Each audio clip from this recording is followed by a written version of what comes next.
Delhi AIIMS रे चली बलंगा पीड़िता चिकित्सा आगामी दिन में दिल्लीर स्थानीय कोर्ट निर्देश रे जड़े मजिस्ट्रेट उपस्थित रे पीड़िता बयान रेकर्ड कर घटना संपर्क में तथ्य सार्वजनिक कर पुलिस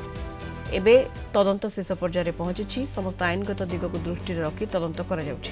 पीड़िता चिकित्सा जारी रही अति सतर्कतार सहित तदंत जारी रही पुरी एसपी पिनाक मिश्र।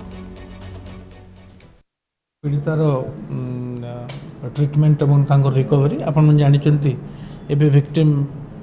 एम्स दिल्ली रे सी इज अंडरगोइंग ट्रिटमेंट तांकर स्वास्थ्य अवस्था तांकर जो संपर्क ठारू आम बुझिकी जहाँ जापारचु स्वास्थ्य अवस्था भी स्थिर अच्छी।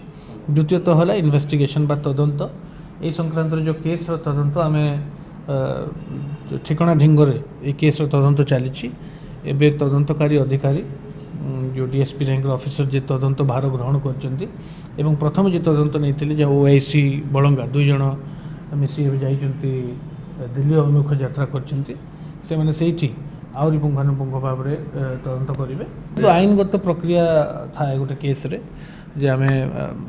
बयान रेकर्ड करवा एवं मैजिस्ट्रेट के पाखे रेकर्ड करवा से समस्त प्रक्रिया जहाँ भी आईनगत प्रक्रिया अच्छी इन्वेस्टिगेशन रे जहाँ भी लीगल प्रोसीजर्स थाए ताकू अवलंबन कर ही इन्वेस्टिगेशन आगू जारी रही।